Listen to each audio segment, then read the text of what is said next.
Good evening to another episode of ZeKK Live, 45 minutes with our today's guest, Professor Gabriel Said Reynolds.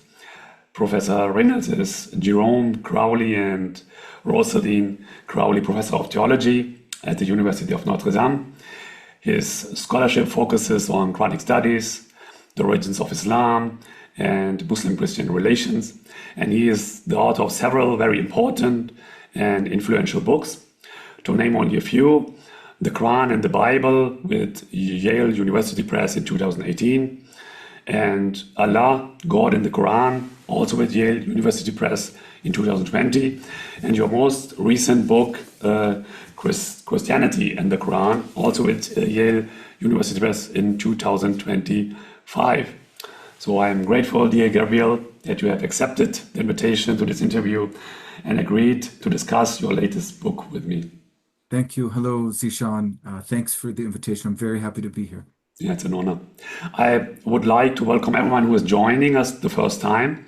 As a note to the procedure, I will talk to Professor Reynolds for about 30 to 35 minutes. After that, you will have the opportunity to ask Professor Reynolds questions via the chat function. It is important to know that our exchange will be recorded and will then be available online on the YouTube channel of the Center for Comparative Theology and Cultural Studies. So let me start with the first question for you, Gabriel. What motivated you to write your book, Christianity and the Quran? Yeah, thank you. Thank you very much for this opportunity to speak a bit about the book, which the whole project really began just from my career in the academic field of Quranic studies. So what motivated me, the Quran itself, in many ways. My engagement with the Quran has led to a really kind of illumination about the degree to which the Quran engages not only with Jesus as a figure or Christian ideas or doctrines, but also with Christians and Christianity. And that sort of moment of illumination is in a bit of tension with what I think is still the majority view in academic Quranic studies, which is, the Hijaz, so, the cities of Mecca and Medina at the time of the Prophet Muhammad, especially Mecca was principally pagan, and even Medina, you had Jews there, but not really settled Christian communities. So yeah, it was that tension. And of course, a number of scholars have sort of expressed their own opinions about the religious context of the Quran. Aziz al-Azmi's work on the emergence of Islam, he has a perspective. The work on inscriptions of Ahmad Jalad was also important to me as well. Okay, so you write at the beginning of the first chapter of your book, and I'm quoting you: the Quran is in its substance, both in its form and in its content, related to the Bible and biblical tradition. And then later on you say the Quran is biblical in its fundamental theological and anthropological vision.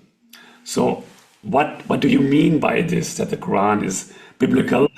I mean, one point is to say, okay, it is biblical, but I think it's an even stronger statement to say the anthropological and theological vision is biblical. So what do you mean by that? And could you give us perhaps one example for this?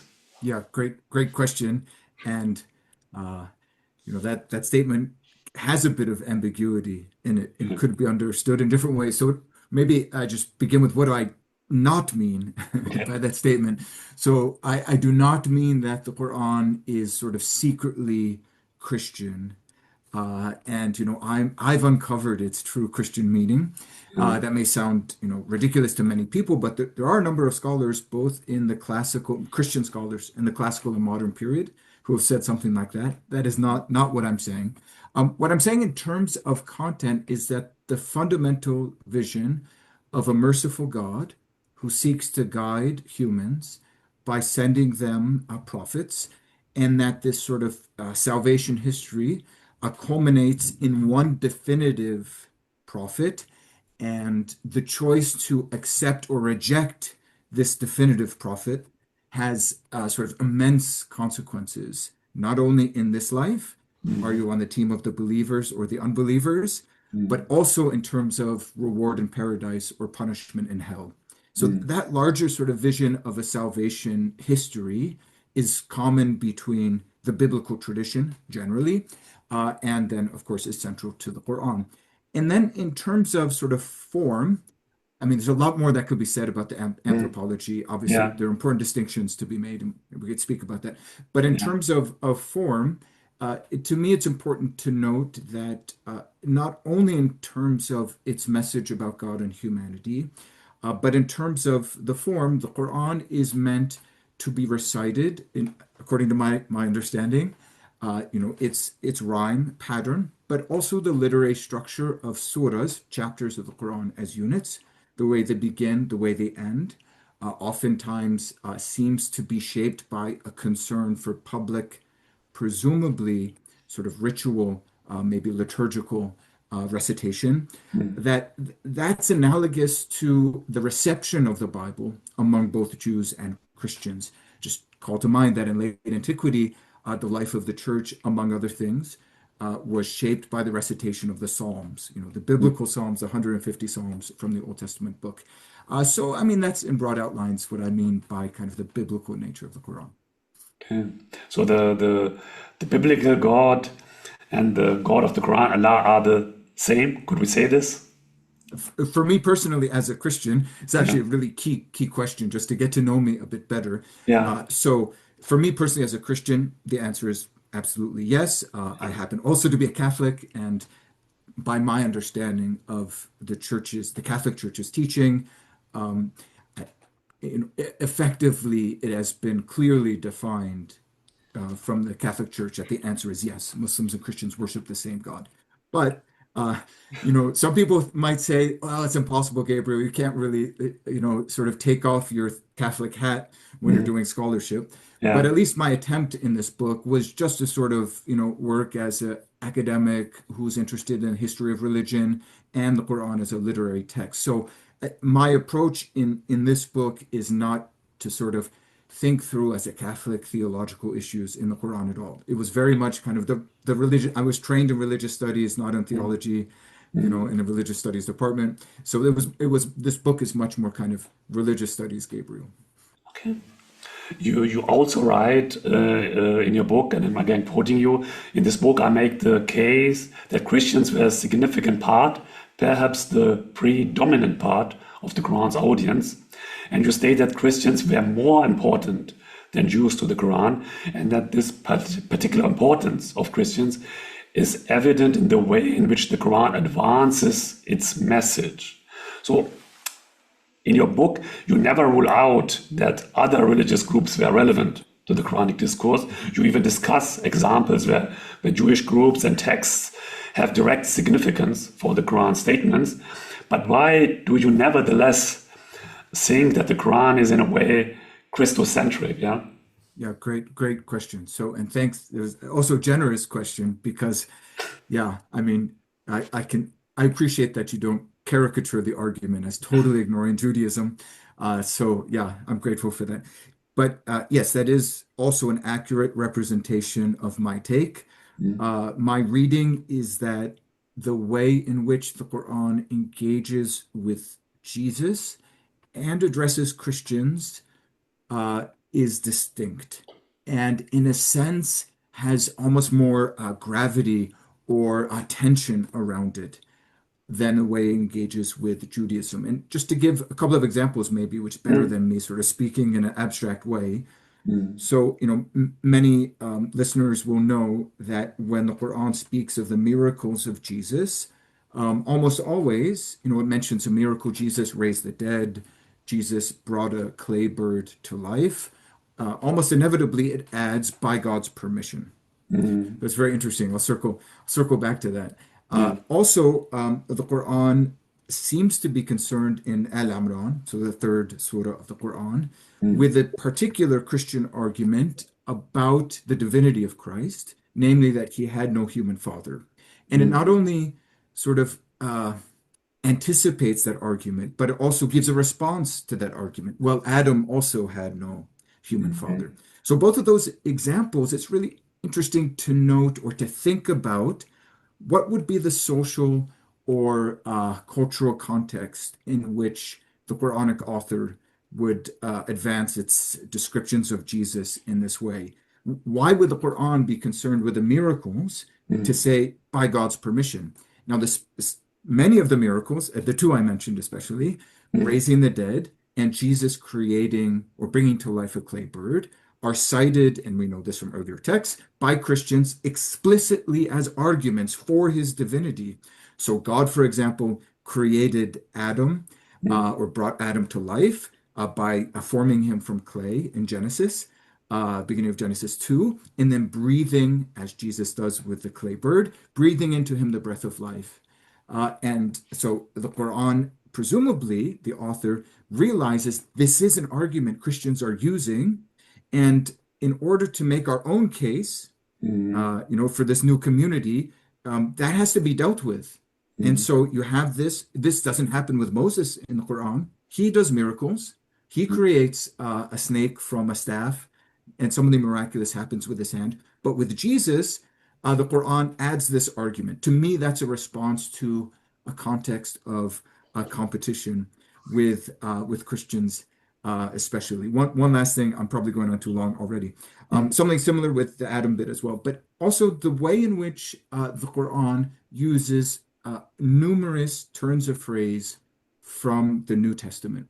mm, So for example, the camel in the eye of the needle, or the mustard seed, or the uncircumcised hearts. For the most part, these sort of biblical turns of phrase are coming from the New Testament. They even come from, in some cases, the epistles of Paul, mm, which are not authoritative for Islam. They're not quotations of those passages, but these Christian turns of phrase are used. So why would an author use a Christian turn of phrase? Presumably because they're kind of in the air, they're being used by Christians, and the Quran takes them and uses it in its distinctive way for its own purpose. So those are some of the arguments.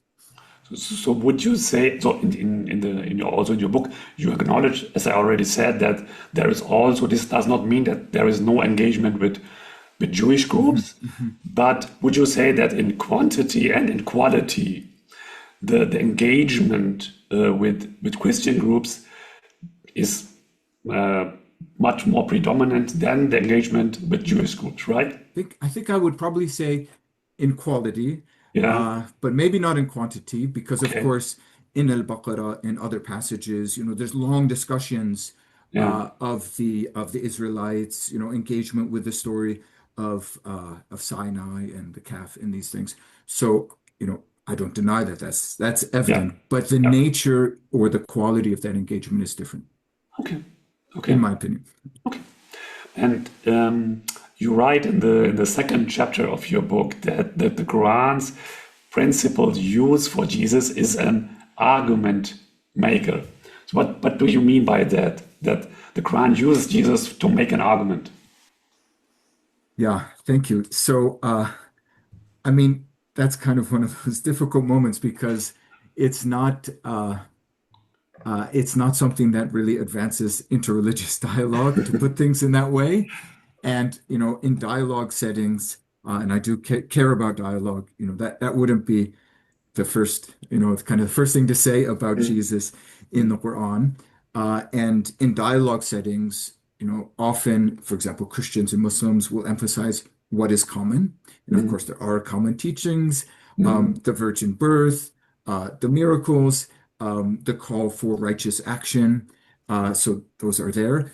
But when it comes to actually narrative details about Jesus, mm, or even citations of the words of Jesus, mm, there's very little overlap. I mean, from just kind of, again, religious studies perspective, mm, what you find in Matthew, Mark, Luke, and John, Jesus in the Galilee or Jericho or Bethany or, in Jerusalem, arguments about the Sabbath, etc., etc. That's not in the Quran.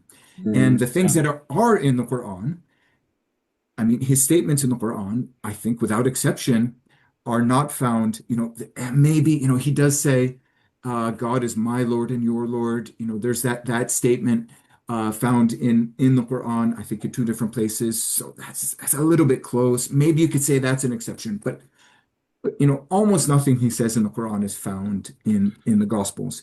And my point is not to say, oh, he actually said the stuff in the Bible and not in the Quran, or vice versa. Yeah, Anyway, Jesus presumably spoke in Aramaic, yeah, so that's not really the question. It's just thinking about, how does the Quran, how does the Jesus of the Quran advance the argument of the Quran? yeah. And there are interesting examples of this. Jesus, for example, I'll just cite one so I don't go on and on. But in Al-Ma'idah, so you have a passage in which God and Jesus are speaking. I'm sure you know it, Zishan. Yeah. So verse 116, and then it goes on to verse 117. Basically God has said, these are some of the, this is a paraphrase, but your followers are saying this and that about God. Mm. And then Jesus says, "Ma qultu lahum illa ma amartani bihi." So I didn't Mm. say to them Yeah, except what you commanded me to say. yeah. So that's really interesting as well, right? It advances Jesus as a figure who was faithful to God's the mission that God sent to him, Mhm. and clearly creates a bit of distance between Jesus and the Christians. And so, I mean, that's one example of what I mean. Okay. When I read your book the first time, and I read this passage that the Quran uses Jesus as an argument maker, I asked myself, so when you compare the relationship between the New Testament and the Hebrew Bible, Mhm, mhm. is there an analogy here that you could say that also the Hebrew Bible is a kind of, when it's read Mhm. through a typological lens in the New Yes, Testament, yes, isn't it, although it's quoting Hebrew Bible statements, isn't yes. this a kind of the same phenomena that the Hebrew Bible is the argument maker for Jesus being Christ? I would say absolutely yes. Mm. I'm not a specialist in New Testament, so Yeah. I'm trying to like rush to think of examples. But I think Mark's gospel, maybe you'll Mm. correct me on this, Ishan. I think Yeah. it begins with a quote of Isaiah, which is being interpreted by the author of Mark Mm. as basically a prophecy of John the Baptist, a voice calling in the wilderness. And certainly there are examples in the New Testament, even in the crucifixion scene. But the overall presentation of Christ as a suffering servant is a sort of argument about Isaiah 53 and the servant passages, and Mm. that may be second Isaiah, I'm not actually sure. Yeah. So yeah, but in short, yes, absolutely. As you kind of hint at, um, the sort of nature of the argument is different because there is that direct engagement with the text of the Hebrew Bible, probably Mm. mostly through the Greek Septuagint, but there's that Yeah. direct engagement. So it's almost more of an exegetical fight. Yeah. Uh, Plus, there is probably things going on in Second Temple Judaism that are distinctive that I don't know actually too much about. But the short answer is yes, I agree. Okay. At one point in your book, you write that the Quran is responding to Christian and Jewish attempts at conversion. So this is what Mhm, I found very interesting. mhm, Could you elaborate on that? So what would you point to as evidence that there were attempts mhm. when the Prophet preached also to Jewish and Christian groups, that there were attempts to converse him? Yes, yes. Uh, for that point, which is not really the normal take of the Quran in its religious context. There's some good examples from the Quran, but I think it's important to sort of step back and just consider the intense zeal for missions in Mm. late antique Christianity. Mm. So, I think there's a tendency for folks, Muslim, Christian, whatever, to think of the Church of late antiquity as kind of this decadent, heavily institutionalized, ritualistic uh, church. Uh, and I mean, some of that is true, right? Because you do have hierarchy in the Eastern Church in all of its branches. Mm. Ritual is with the sacraments important. But that corresponded with the zeal for missions, which is often associated with kind of the Reformation and later Protestant that you would send out some guy with a Bible to go to some evangelized land. The truth is that the late antique church was incredibly zealous for the missions. In fact, Jack Danus has spoken about this, but many of the Eastern scripts of different languages were created by Christian missionaries so that they can more effectively evangelize. So this is, of course, the case of the Cyrillic script, which comes from Saint Cyril or Kirill. That's where that name comes from, but also in Georgian, Armenian, other examples, I believe, principally the Ethiopic script, but I'm not sure. So this is kind of par for the course that the church would be going into lands, evangelizing. So, I mean, at least, in principle, it's not crazy that there would be Christians in Arabia seeking to make an argument for Christianity. Yeah. And it's not crazy that if a new movement arises, which from a Christian ecclesiastical point of view would seem like, is this a schism? Is this a heresy? These guys are talking about Jesus too. They're accusing us of getting stuff wrong, that there would be a response to that. So that's kind of the scenario that I'm imagining. But just quickly on, at least one example from the Quran. So in Al-Ma'idah, chapter 5, you have a statement in verse 17, which basically says, those who say that God is Christ have disbelieved. And then it goes on to sort of explain why that doesn't work. God could destroy Christ and his mother because they're just servants if he wanted to. But then the very next verse says, the Jews and Christians say, we are the sons of God and his beloved. And then, so it quotes that statement. Whether that's how Christians put it at the time, it's hard to know. It's interesting language. Abna Allah, the sons of God. I mean, Christians and Jews would say something like that. And then ahiba'uhu, and his beloved. Very interesting. And then the Quran responds, so why does God punish you for your sins? Like, doesn't that show that you're not his beloved? And that kind of language suggests, and there are other passages, no one shall enter heaven except a Jew or a Christian. So there are other passages which suggest that this was a two-sided sort of competition. It's not only the first Muslims who are doing da'wah, and announcing their message, making their case, but there was the response or the ongoing missions of Christians. Yeah.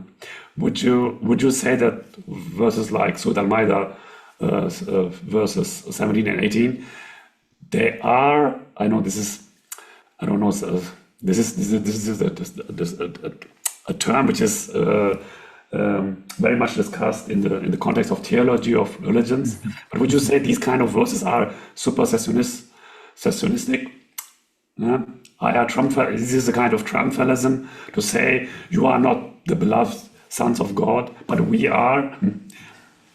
It's interesting because if I understand supersessionism, it would assume that there's maybe dispensations, like you were once, but because of your sins, like the idea of the church as the true Israel, which is very important, and sort of anti-Jewish writings of the early church. You've been replaced. Even the image of some of the New Testament images of the story of the wicked tenants, where the owner of the vineyard sends his servants and then his son, and then he's going to replace the tenants with the new people. So that language is probably is supersessionist. It can be interpreted differently, of course. So I think there could be a different way of thinking about this sort of passage, which is that for the Quran, there's not necessarily a notion of dispensations and you've lost the blessing because of your sins. But what's really front and center is the case for a new prophet. Yeah. And I think that, maybe it's just a different way, a different sort of supersessionism, but I think it is qualitatively different, that this sort of language is directed at making the case that God has sent a new prophet. Yeah, okay. So towards the end of your book, and this is kind of a summary of the whole hypothesis of your book, you write that Christianity is nowhere and everywhere in the Quran. So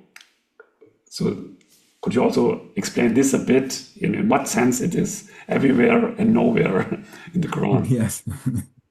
So maybe I'll start with the everywhere. So Yeah. the argument of the book, this really comes out in chapter 4, is that one can do more than just point out connections between the Quran's argument and its theology and its prophetology and Christian or Jewish texts. So to me, that's very interesting to do that, so it can show that, oh, there's a connection with this or that text in this passage in the Quran. Uh, but in the book, I try to first say that there's good reasons, even outside the text, to think that Christianity was important in the Hijaz. Mm. And then if you kind of have those, if you're convinced by those two things, then you can ask the question, okay, how does this help us read the Quran? Mm. Other than just observing that, oh, there's something in the gospel here, or there's something in some Syriac text there. I make the case that, the Quran, like any text, is attentive to the presuppositions of its audience Mm. and their background in advancing its own argument. Mm. And so, in chapter 4, I discuss ways in which passages of the Quran that do not speak about Jesus or Christians still are assuming that there are Christians in the audience and Mm. arguing accordingly. So Mm. one example of this is the Quran's interest in the method, in Mm. the proverb or similitude or likeness. This is very prominent in the Quran. The Quran not only tells methods or amthal, but it also speaks of God as the best of parable tellers or of method Mm. tellers. To me, that's very interesting. So that's one example of ways in which Christianity is everywhere. As far as Christianity is nowhere, that comment for me is a way of speaking of the absence of quotations from Christian texts.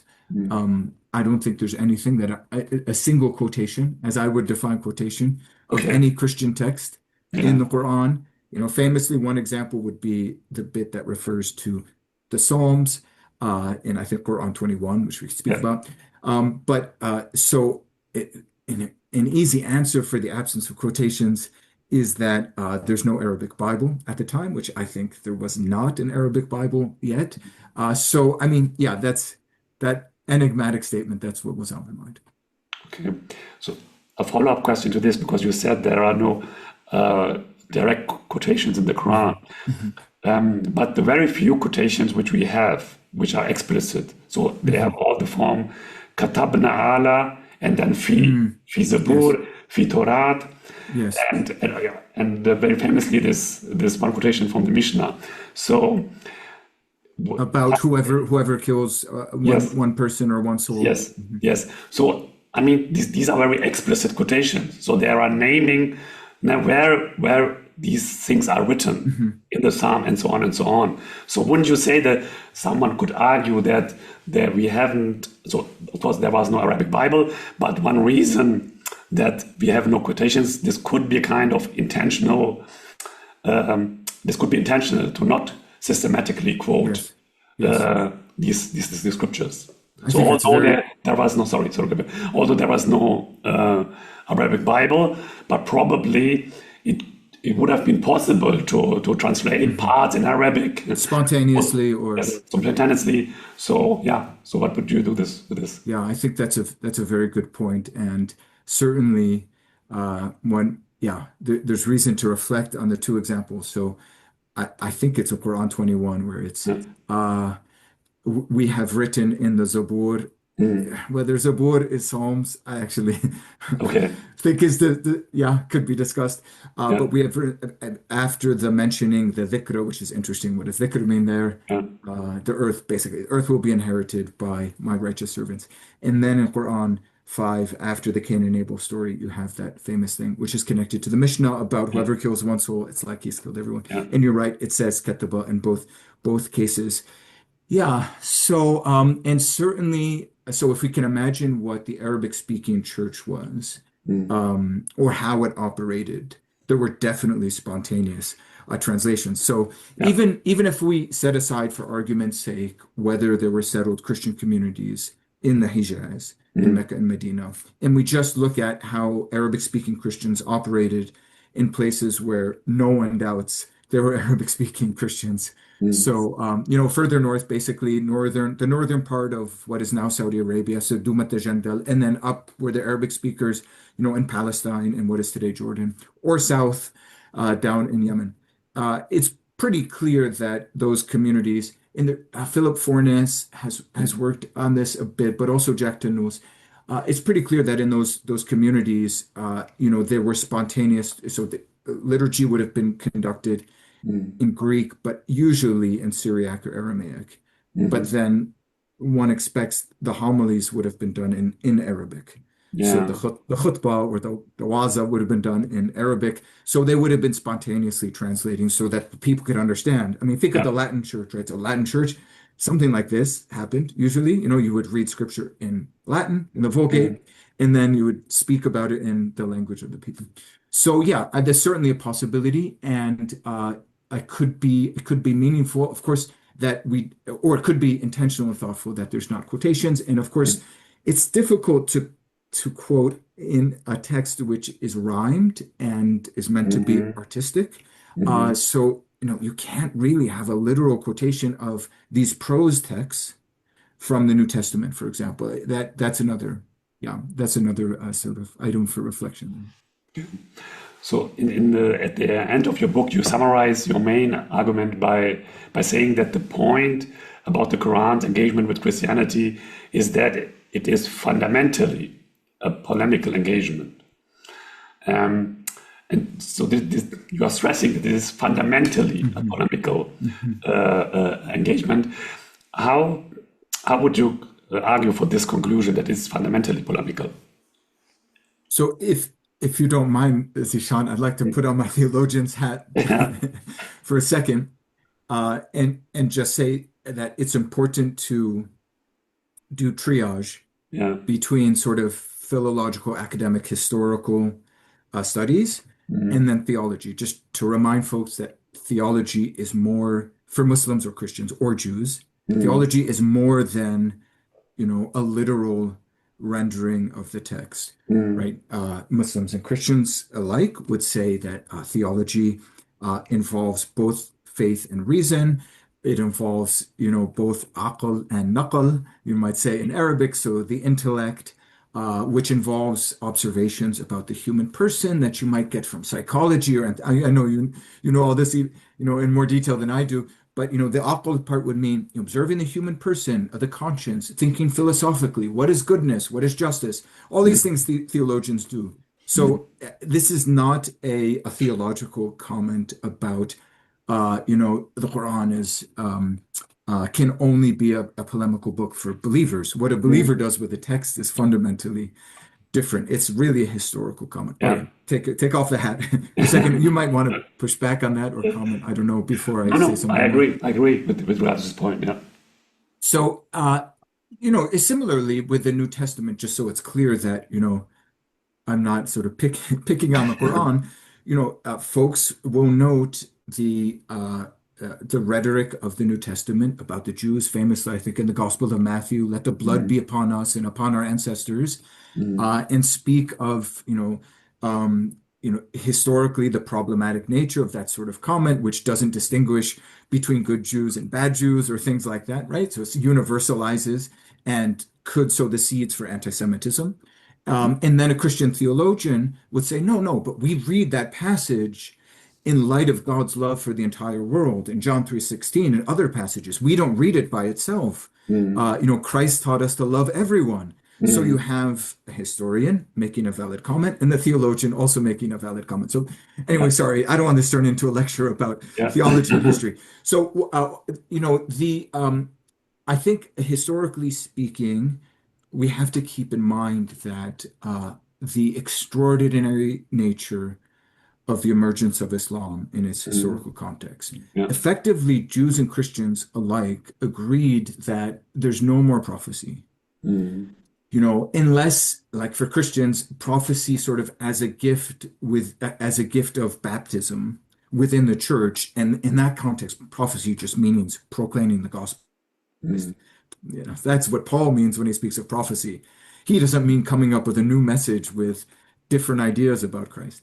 So, so this is really extraordinary that this new mm, movement comes along. Inevitably, there will be polemical engagement, and that came also, obviously, I think, from Christians.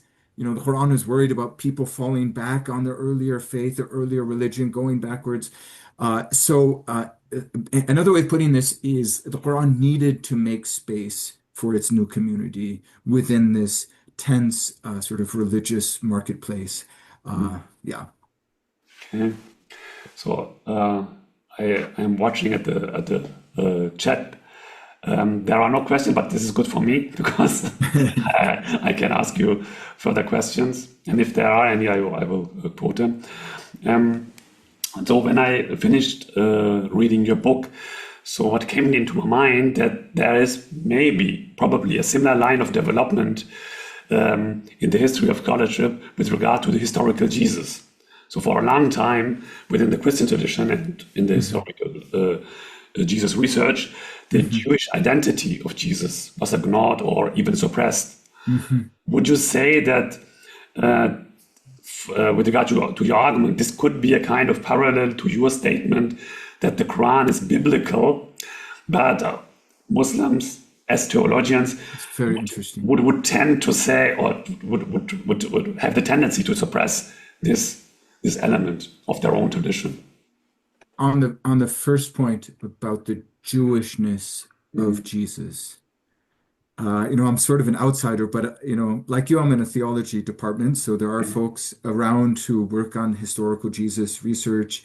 Yeah. Some of my colleagues at Notre Dame, and in that debate, that debate is often polemical, Yeah. and it's been going on for 100 years. I guess von Harnack and early folks, even in a way, I guess Ernest Renan in the early 19th century, didn't he write, what was his book about Jesus? In any case, so yeah, I mean, that is really the heart of the debate over the historical Jesus. And, I think in some ways, maybe in recent decades, there's, the pendulum has sort of swung where, like, for example, my former colleague, the great scholar John Meyer, his, I don't know, 6 volume study of the historical Jesus was called A Marginal Jew. This is Yeah. a Catholic priest, a faithful Catholic priest. He Yeah. entitled that A Marginal Jew. Yeah. There was this movement to recover the Jewishness of Jesus. And even if I understand, who was the very liberal German theologian who went to Africa, I'm forgetting his name right now, maybe you'll remember, this effort to de-Hellenize Christianity and Mm. recover sort of this is problematic as well, but the simple Yeah. Semitic, Yeah. original Christianity. So yeah, that back and forth is very interesting. I don't know if you might have thoughts on that as well. Did I put things right for that debate or? So my own PhD was on a comparison between the research on the historical Jesus with the research on the historical Muhammad. So Yes. I compared both traditions of research, and what I am perceiving myself is that we as Muslim theologians, we have at least a tendency to kind of to be kind of a bit blind on one eye for this latent context of the Quranic proclamation. And I have perceived this as a kind of parallel to the Christian tradition, where there was, at least for some time, a kind of blind eye for the Jewishness of Jesus. Yes, Yeah. yes. The Bible area in my department at Notre Dame, before I arrived, I've been there for 22 years now. So sometime before I arrived was renamed Christianity and Judaism and Antiquity. Yeah. So we don't have biblical studies at Notre Dame, Yeah. although basically that area studies the Bible, but it's called Christianity and Judaism because like the context of Second Temple Judaism was seen as, critical for reading the New Testament. Yeah. So with Islam, it's super interesting, this question, because You have the academic discourse. We could maybe speak about Aziz Al-Azmeh, difficult book to read, very, Yeah. very, eloquent, and lots of different disciplines are brought into his study. But then you also have sort of the more religious discourse, where, both among more progressive, as I see it, more progressive Muslims and more sort of, I don't know, let's say Muslim Brotherhood type Muslims, the contrast with Jahiliyyah is often a starting point for making a case about Islam. Yeah. I've been reading a little bit about the traditions around the first migration to Ethiopia. And in the traditions, for example, in the biography of the Prophet, there's a famous speech in which Ja'far ibn Abi Talib, so the cousin of the Prophet and brother of Ali, talks about, oh, we were once a people doing ABC, these kind of things which offended God, but with the Prophet, we're now doing, I guess DEF, these other things. And that kind of contrast is really important.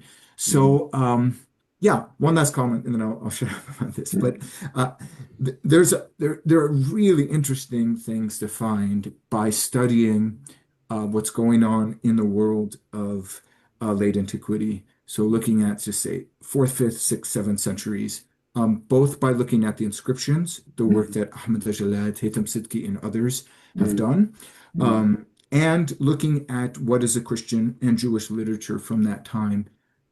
Say what are the theological questions? What does it mean, the Christological debate? Why were folks, the Miaphysites, who are, very important in Syria and Egypt and Ethiopia, why did they differ with the Church of Byzantium? What about these folks in the East, in Iraq? So, to open those books and begin to read is an exciting experience. And yeah, I think a lot can be gained by reading those. Okay. So we are approaching the end of the 45 minutes we have. So my last question is a theological one. So I am myself an advocate of comparative theology. And in comparative theology, after all, is a hermeneutical in nature and promotes interreligious learning by seeking to broaden one's own understanding of the religious other, and in turn, one's own faith through the study of religious convictions and texts, to intensive dialogue. So my question for you is, what have you as a Christian believer learned from your research on the Quran? Maybe I would just point out one thing. This topic really interests me, Zishan. Yeah. So, I'm the sort of Christian who is maybe doing a similar thing to you from a Christian perspective, which is not just comparing Quran and Bible, but in my Christian personality, thinking about what I can learn from the Quran to advance in my own spiritual path. There are many examples, but one of these is the question of dealing with misfortune and suffering. Yeah. Which for many Christians, for Muslims too, of course, but for many Christians, their response often is, there can be no God if this or that happened. Yeah. And there are many passages in the Quran which speak about dealing with difficulty and use the category of, sometimes it's bala, or kind of tajriba, like this category of test. And as I see it, the Quran sort of orients one's vision to reflecting on how I, as a believer, will respond, instead of putting God to the test. Why have you done this? So sometimes, at least in the 21st century, at least Western Christians will kind of put God to the test. Why did you let this happen? Whereas I think the Quran calls us to reflect on, how am I going to respond to this time of trial or test? How can I grow in this difficult time? So that's one example, but there are many others about prayer, about ethics as well. So okay. So thank you, Gabriel, for accepting the invitation for this interview. I really enjoyed reading your book, and I can only recommend everyone to buy this and read this. It was very fascinating for me, and hopefully when you write the next book, we will have the opportunity to invite you again for Thank you so much. And talk with you about your book. Thank you. Very glad to speak with you, Zishan. Thank you.